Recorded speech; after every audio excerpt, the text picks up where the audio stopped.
लिंग पुराण में 7 गलतियां बताई है कंगाल होने की। ये गलती अगर आपने भी करी है तो जिंदगी में कितना भी पुण्य करोगे उसका फल नहीं है।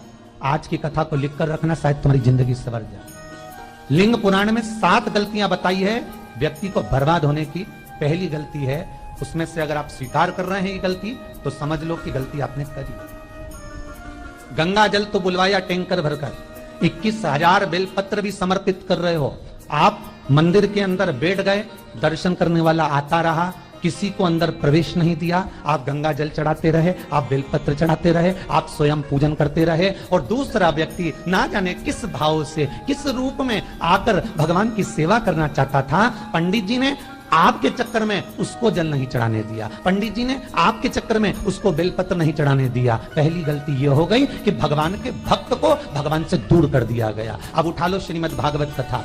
2 देवताओं ने गलती करी थी। एक ब्रह्मा जी ने गलती करी थी कि गाय बछड़ों का हरण कर लिया था। 1 वर्ष होने में 1 दिन था, तब ब्रह्मा जी ने गाय बछड़े वापस दिए थे। दूसरी गलती इंद्र ने करी थी, जल वृष्टि करी, तब भगवान कृष्ण को गोवर्धन पर्वत उठाना पड़ा। दोनों देवताओं ने गलती करी, पर भगवान कृष्ण ने इंद्र को क्षमा कर दिया, पर ब्रह्मा को क्षमा नहीं करा। क्यों नहीं करा? क्योंकि इंद्र को क्षमा इसलिए करा क्योंकि इंद्र ने जब जल वृष्टि करी तो सारे ब्रजवासियों को भगवान के चरणों में लाकर छोड़ दिया। सारे ब्रजवासी गोवर्धन पर्वत के नीचे आकर बैठ गए, भगवान के चरणों में आ गए। और ब्रह्मा ने जो गलती करी वो ऐसी गलती करी कि भगवान से गाय और बछड़ों को दूर कर दिया। जो भगवान से भगत को दूर कर दे उसको शंकर कभी क्षमा नहीं कर सकता। इसलिए बर्बादी का पहला कारण आप भक्त और भगवान में दूरी बना दे।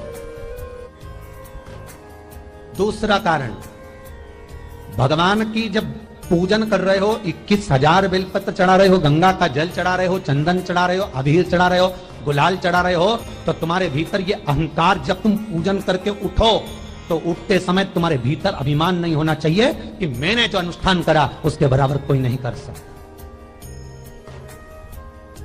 तीसरा कारण कहा कि भगवान की सेवा तो आप कर रहे हो, भगवान की चाकरी में तो आप लगे हो, भगवान की आराधना भी कर रहे हो, दिया भी लगा रहे हो, धूप बत्ती भी लगा रहे हो, स्नान भी करा रहे हो, पंचामृत स्नान भी करा रहे हो, सारी पूजन अर्चना सब तुम कर रहे हो।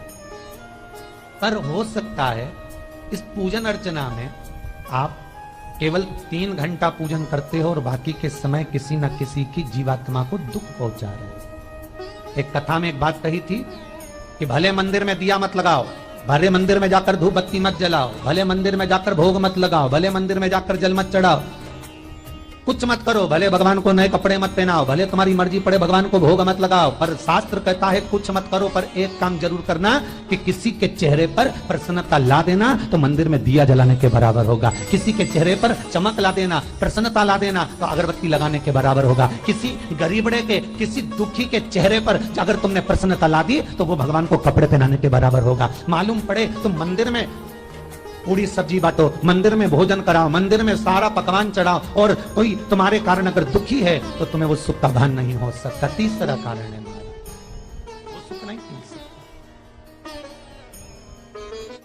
चौथा कारण है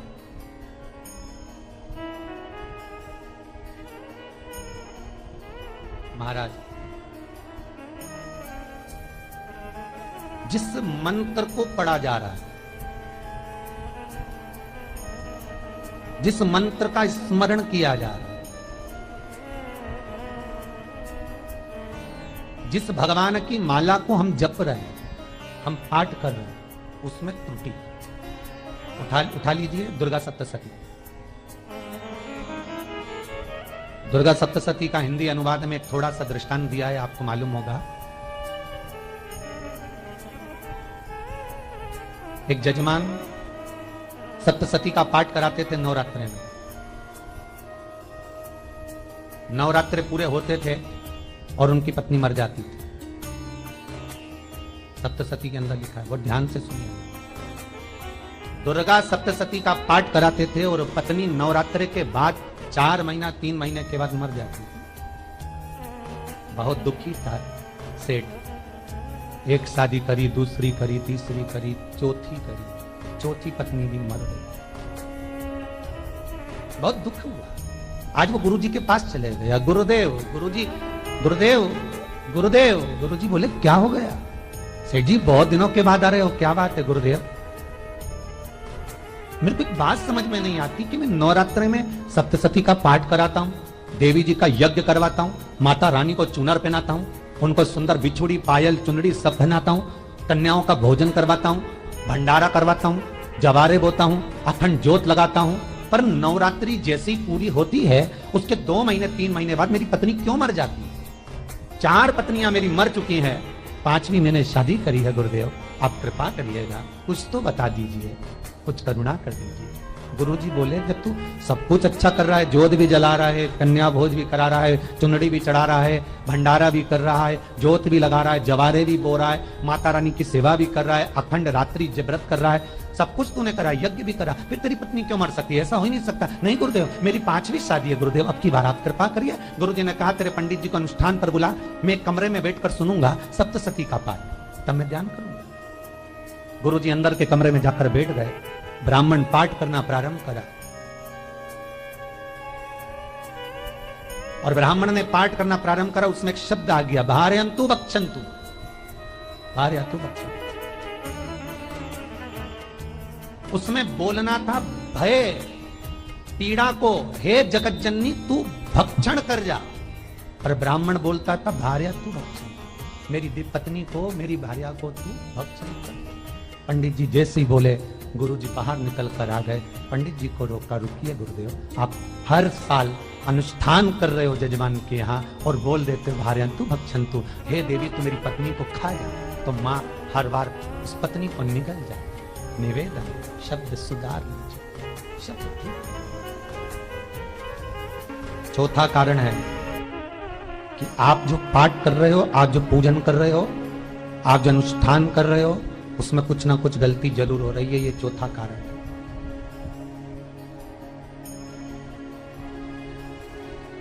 एक बार पूरे घर के लोगों को बिठाओ, अपने घर के लोगों को, मम्मी से पूछना मम्मी तुम कौन कौन सा पाठ करती हो, एक बार मम्मी से पूछना, फिर एक बार पापा से पूछना पापा आप कौन कौन सा पाठ करते हो सुबह, फिर बहू से पूछना भाभी आप कौन कौन सा पाठ करती हो, फिर छोटी दुल्हन से पूछना छोटी दुल्हन तुम कौन कौन सा पाठ करती हो, भैया आप कौन कौन सा पाठ करते हो, आप कौन कौन सा पाठ करते हो, पूछना। जब घर के अंदर बड़ी बहू अलग तरह का पाठ कर रही है, छोटी बहू अलग तरह का पाठ कर रही है, मंजली बहू अलग तरह का पाठ कर रही है, माँ अलग तरह का पाठ कर रही है, पति अलग तरह का पाठ कर रहा है, तो उसका जो प्रभाव है, कौन सी चीज कहां टकरा रही है, जिसके कारण घर में रोग इतना है कि कोई सही होने वाला ही नहीं है।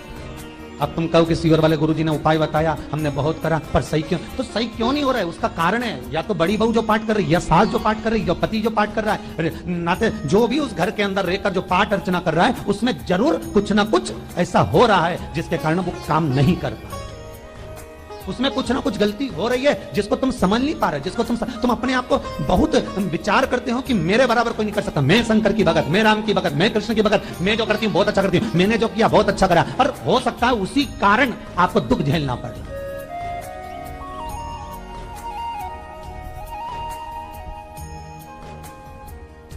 उसी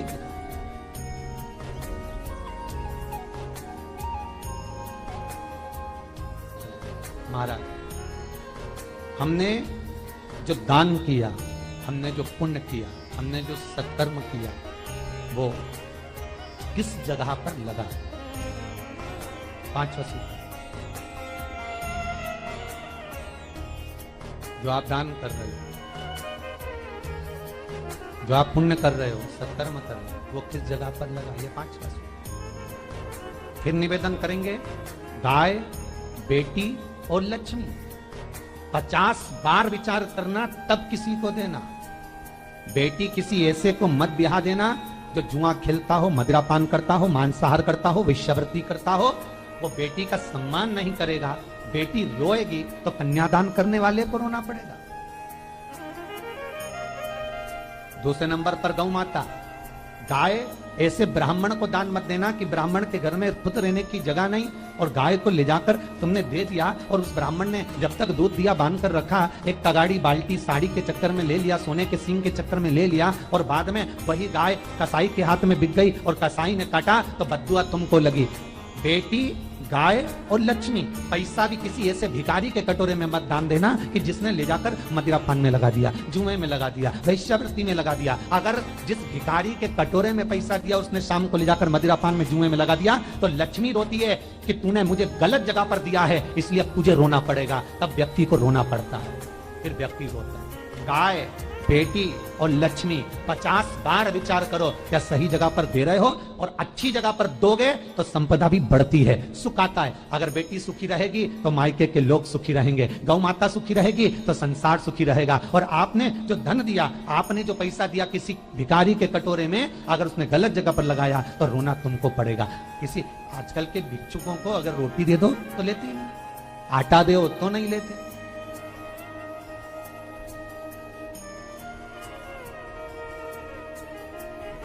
पहले के समय में जो भिक्षुक आते थे ना, तो रोटी बनी हुई मांगते थे। बूढ़ी बूढ़ी माताएं जानती होंगी, चिमटा बजाकर, घुंघरू बजाकर कहते थे भोजन, तो 2 रोटी निकाल कर दे दी जाती थी घर से। लो बाबा, तो माता इतना प्रेम रखती थी, केवल रोटी नहीं देती थी, बाबा बैठो हम सब सब्जी लाकर देते। इतना प्रेम था बुजुर्ग माताओं का, बैठो। और आज के जमाने में अगर रोटी दे दो तो फेंक दे नली में ले जाके, पैसा चाहिए। क्यों? शाम को पीने के लिए चाहिए ना, मदिरा पान के लिए, मांसाहार के लिए, जुए के लिए, वैश्यावृत्ति के लिए धन चाहिए।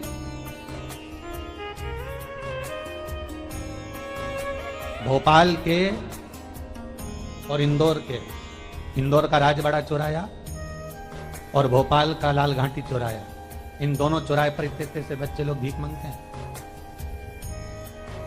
और उनकी माताएं और उनके पिता रोड के किनारे पर चिलम लगाते बैठे रहते हैं, पांव लंबे करके पड़े हैं, और ये कमा कमा के उनको दे रहे हैं। और धन्य हैं ऐसे लोग जो उनको दान भी दे देते हैं। जिसको जरूरत है उस तक कुछ नहीं पहुंचता। अभी भी 4-6 महीने लॉकडाउन चला, जिसको जरूरत थी एक रोटी की, उस तक कुछ नहीं पहुंचा, और जिसके पास में पहले से भरा हुआ था उसने और ले जाके भर लिया। जिसको जरूरत थी उस तक नहीं पहुंचा। अभी ठंड आ रही है, बहुत सारी संस्थाएं कम्बल बांटेगी, रेलवे स्टेशन पे लोगों को कम्बल उड़ा रहे हैं, कोई सो रहा है जमीन पर उसको कम्बल उड़ा रहा है, बस स्टैंड पे चले गए कोई रोड पे सो रहा है कम्बल उड़ा रहा है, तो इतना बड़ा नाम चलेगा कि उन्हें कम्बल उड़ाए, कम्बल उड़ाए, कम्बल उड़ाए। और वो कम्बल जिसको उड़ाया वो दूसरे दिन जाकर कपड़े की दुकान पर बेच के आ गया, 200 रुपए लिया, रात को पीकर फिर सो गया, क्योंकि फिर कहीं का आएगा, फिर उड़ा के चले जाएगा, क्योंकि इन्होंने तो ये करके रखा है कि नाम कमाना है तो कम्बल उड़ाए जाओ। जिसको जरूरत है वहां तक सामान नहीं पहुंचता भाई, जिसको जरूरत है वहां तक सामग्री नहीं पहुंचती भाई। आपने दिया और उन्होंने ले जाकर भेज दिया, और फिर सोचते हो कि मैंने तो पुण्य करा है। कई लोग कहते हैं मैंने दान करा, मेरे को इतना फल मिलेगा। काय का दान करा? ऊपर तो जा, यमराज के डंडे पड़ेंगे। रेल में, ट्रेन में आप बैठ जाओ, रिजर्वेशन कोच में छोटे छोटे लड़के आते हैं, अपना कपड़ा उतारते हैं। सही बोलना रे भाई, जितने लोग टीवी पर कथा सुन रहे हो, छोटे छोटे बच्चे अपना कपड़ा उतारेंगे और पोछा लगाएंगे रेल की बोगी में। जब गवर्नमेंट ने स्वीपर रख रखे हैं तो तुम्हें अंदर आने का किसने कहा? कौन ने कहा कि तुम अपना कपड़ा उतार के पोछा लगाओ? और वो अपने शरीर का कपड़ा उतार कर पोछा लगाता है, आपके आगे हाथ फैलाता है, आप 1-2 रुपए दे देते हो, वो अगले स्टेशन पर उतरता है, कोई सूंघने की सामग्री लेता है, सूंघ के वो बर्बाद हो जाता है और कहीं कूद कर मर जाता है। उसके मरने में 1 रुपया तुम्हारा भी लगा है, इसलिए नरक तुमको भी भोगना पड़ेगा, क्योंकि उसके मरने में तुमने हेल्प करी है।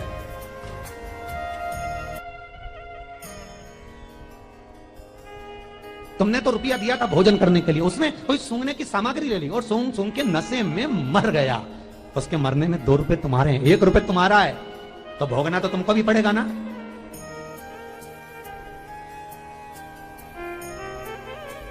कि अच्छी जगह लगाओ, सत्कर्म की ओर लगाओ, तो सुख का आनंद कुछ और ही होगा, सुख का आनंद कुछ और ही प्राप्त। हमारा धर्म, हमारा पुण्य, हमारा सत्कर्म। 5वां कारण अपनी पुस्तिका में लिख कर रखना, तुम्हारे दुख का 5वां कारण क्या है। क्यों तुम करोड़पति से रोड़पति बन गए? तुम्हारे यहां पर 4-4, 5-5 गाड़ी थी, खूब वैभव था, खूब धन था, फैक्ट्रियां चल रही थी, सत्ताएं चल रही थी,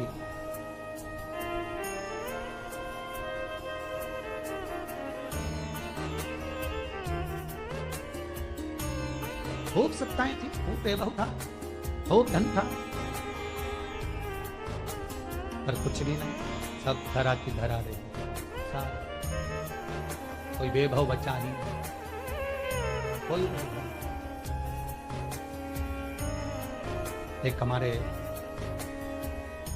सेंधवा के भगत हैं महाराज, बड़े भावपूर्ण भगत। वो कहे गुरुजी हम बड़े दुखी हैं, बड़े कष्ट में। हमने कहा कष्ट का कारण कुछ ना कुछ जरूर होगा,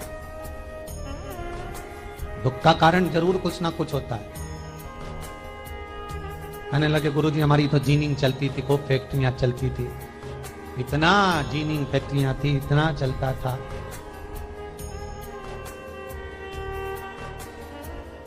इतनी जीनिंग चलती थी, इतनी फैक्ट्रियां चलती थी, गुरुदेव बहुत दुखी हो गए। हमने कहा दुख का कारण, जो ये 7 कारण है शिव महापुराण के लिंग पुराण में जो 7 कारण बताए हैं दुख आने के, जब फैक्ट्रियां अच्छी चल रही, जीनिंग अच्छी चल रही, व्यापार अच्छा चल रहा है, तो 7 कारण बताए हैं कि आप उन 7 कारण में से कोई कारण आपके साथ में हुआ है जिसके कारण आप रोड पर आ गए, करोड़पति से रोडपति बन गए।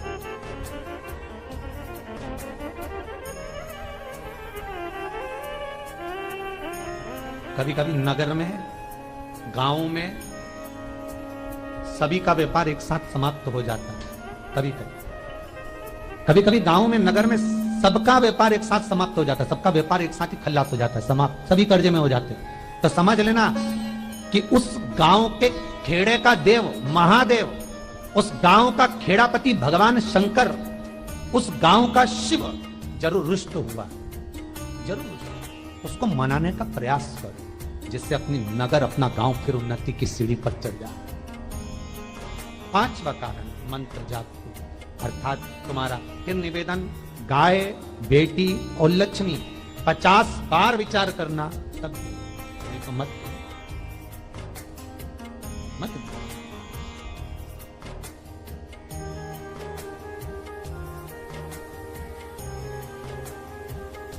और महाराज भगवान शिव की कथा का 6ठा कारण बताते, हमारे दुख का कारण 6ठा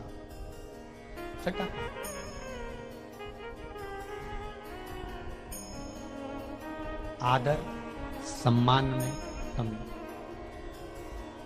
घर के जो बड़े हैं, घर के जो बुजुर्ग हैं, घर के जो आदरणीय हैं, उनका सम्मान नहीं करते। सुंदर कहा, जिस घर में माँ बाप की इज्जत नहीं होती, उस घर में देखना कभी बरकत नहीं होती।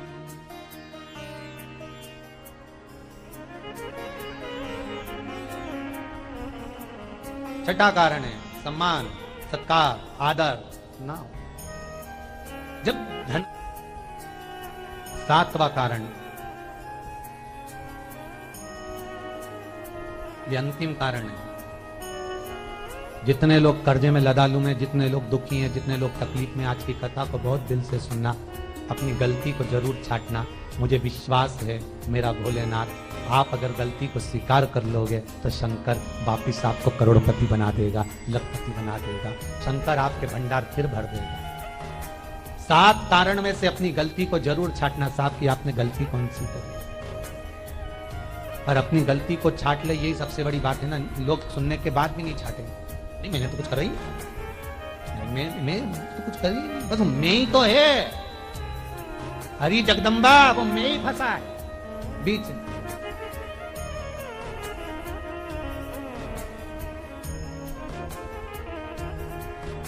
सातवां कारण महाराज, किसी का बेकार धन हमारे घर में आ जाए। एक कथा बहुत सुंदर है। एक गांव में एक व्यक्ति रहता था, खूब अच्छी कमाई करता था।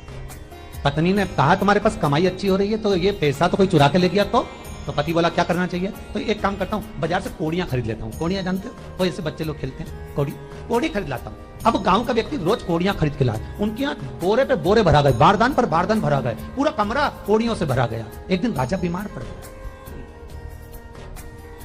राजा बीमार पड़ा तो राजा को वेदों ने, डॉक्टरों ने कह दिया इसका एक ही इलाज है, कोड़ियां लाई जाए, कोड़ियों को जलाकर राख बनाई जाए, वो राख राजा के शरीर पर मली जाए। राजा के शरीर पर जब राख को मलेंगे तो राजा ठीक हो जाएगा। राजा ने अपने दूतों से कहा जाओ नगर में कोड़ियां देखो। राजभवन में देखा तो कोड़ी नहीं थी, बाजार में देखा तो कोड़ी नहीं थी, सारा मार्केट घूम लिया, चारों तरफ के राज्य देख लिया, कोड़ी नहीं मिली। राजा ने दूतों से पूछा बात क्या है। दूतों ने बाजार वालों से पूछा भैया कोड़ियां क्यों नहीं है। तो बाजार के व्यापारी बोले महाराज सवेरे सवेरे एक गांव का व्यक्ति आता है, सारी कोड़ियां खरीद कर ले जाता। सारी कोड़ियां? हाँ। उसका पता दो। दुकान वालों ने पता दिया, वो वहां पहुंच गया, उसको डराया राजा के दूतों ने, तेरे पास कोड़ियां हैं? हाँ, पर मैंने अपने पैसे से खरीदी है, फ्री की नहीं है, खूब खर्चा कर मैंने कोड़ियां जोड़ी हैं। राजा बीमार पड़ा है, कोड़ियां ला के दे। उसने मना करा, दूतों ने डराया, ठीक है लो। उन्होंने बारदान खोल लिया, झोला खोल लिया, बैग खोल लिया। राजा के दूतों ने बैग खोला, वो गांव का व्यक्ति एक थाली में कोड़ियां लाता, उस पर हाथ फेरता और झोले में डालता जाता, फिर भर कर लाता, फिर हाथ फेरता, फिर झोले में डालता। राजा के दूतों ने कहा एक बार में पूरा बारदान उठाकर क्यों नहीं दे देता, ये बार बार हाथ क्यों फेर रहा है। वो गांव का व्यक्ति बोला महाराज मैं कोड़ियों को थाली में भरकर हाथ इसलिए फेर रहा हूं, इन कोड़ियों में से मैं वो एक कोड़ी ढूंढ रहा हूं कि ऐसी कौन सी कोड़ी मेरी इन कोड़ियों में आकर मिल गई जो मेरी इतनी सारी कोड़ियों को लेकर जा रही है। बस वो चरित्र याद करना कि एक कोड़ी हमारे घर में कोई ऐसी आ जाती है जो सारी रखी हुई कोड़ी को लेकर चली जाती है। और जिंदगी में घर में धर्म की, पुण्य की, सत्कर्म की एक कोड़ी ऐसी आ जाती है जो शिव महापुराण की कथा करवा देती है। वो कोड़ी को ढूंढना कि वो कोड़ी कौन सी है। जो अच्छा काम करवा रही है अच्छी कोड़ी आई होगी, सत्कर्म करवा रही है अच्छी कोड़ी आई होगी, और मालूम पड़े एक कोड़ी ऐसी आ गई जो डॉक्टरों में भरवा रही है, सारा की सारा धन मेडिकलों में लगवा रही है, पुलिस में लगवा रही है, कहीं गलत जगह पर लगवा रही है, कहीं एक्सीडेंट में लगवा रही है। जो कोड़ी गलत जगह पर धन को लेकर जा रही है, समझ लेना कि वो कोड़ी बेकार आ गई जो सारा का सारा बर्बाद करने में लगी हुई है। उस कोड़ी को पहचानो कि वो कोड़ी कौन सी है। सातवां कारण शिव महापुराण का, लिंग पुराण का लिख कर रखना कि एक कोड़ी ढूंढना कि वो कोड़ी कौन सी घर में आ गई जो हमें बर्बाद कर कर चली गई। तो कोड़ी को ढूंढिए, वो रुपये को ढूंढिए, वो एक रुपया कौन सा आ गया, वो धन कौन सा आ गया जो हमें बर्बाद कर गया। कैसा है?